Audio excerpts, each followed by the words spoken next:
ஏங்க, ஒரு செகண்ட். இன்னைக்கு ஒரு தகவல் பார்க்கலாங்களா? மனுஷங்க இறந்ததுக்கு அப்புறமா உடம்பு ஒரேடியா செயல் இழந்துருமா? அப்படி கிடையாதுங்க. மனுஷங்க இறந்ததுக்கு அப்புறமும் கூட அவங்களுடைய உடம்புல இருக்கக்கூடிய சில செல்கள் வேலை செய்யும் அப்படின்னு சொன்னா உங்களால நம்ப முடியுதா? ஆமாங்க. ஒரு மனுஷங்க இறக்குறது அப்படின்னு சொல்லி பார்த்தீங்க அப்படின்னு சொன்னா, அவங்க இதய துடிப்பு நிக்கிறதுன்னு சொல்றாங்க. இதய துடிப்பு நின்னதுக்கு அப்புறமா பார்த்தீங்க அப்படின்னு சொன்னா, உடம்புக்கு கிடைக்கக்கூடிய ஆக்ஸிஜன் வந்து நிறுத்தப்படுதுங்க.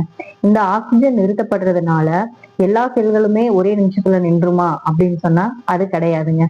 ஏன் அப்படின்னு சொன்னாக்கா, இப்போ ஒரு சில தசைகள் வந்து பார்த்தீங்க அப்படின்னு சொன்னா, நம்ம தோள் தசை, ஆம் அப்புறம் கண்ணு இந்த மாதிரி ஒரு சில உறுப்புகள் வந்துட்டு வேலை செஞ்சுக்கிட்டே தான் இருக்குங்க. அது எப்படின்னு சொன்னா, அந்த செல்கள்ல ஏற்கனவே இருக்கக்கூடிய சக்தியும், ஆக்ஸிஜனும் வந்து அந்த உறுப்புகள கொஞ்ச நேரம் வேலை செய்ய வைக்குங்க. அதனாலதான் வந்துட்டு ஒருத்தங்க இறந்ததுக்கு அப்புறமா ஒரு கண் தானமோ, ஏதாவது ஒரு தானம் பண்ற மாரி இருந்துச்சுன்னா, அந்த குறிப்பிட்ட டைமுக்குள்ள அந்த உறுப்ப வந்து நம்ம எடுத்துறணும் அப்படிங்கிற மாரி நம்மளுக்கு சொல்றாங்க. மனுஷன் இறந்ததுக்கு அப்புறமும் கூட சில செல்கள் வேலை செய்யும் அப்படிங்கிற இந்த விஷயம் உங்களுக்கு நிறைய பேருக்கு ஏற்கனவே தெரிஞ்சிருக்கலாம். தெரியாதவங்க இந்த வீடியோக்கு ஒரு லைக் பண்ணுங்க. இதே மாதிரி பல தகவல்களை நான் உங்களோட பகிர்ந்துக்கிறேன். மறக்காம நம்மளுடைய சேனலை சப்ஸ்கிரைப் பண்ணி வச்சுக்கோங்க. உங்களுடைய கருத்துக்களை எனக்கு கமெண்ட்ஸ்ல சொல்லுங்க. லைக்கும் ஷேரும் பண்ணிருங்க. தேங்க்யூ.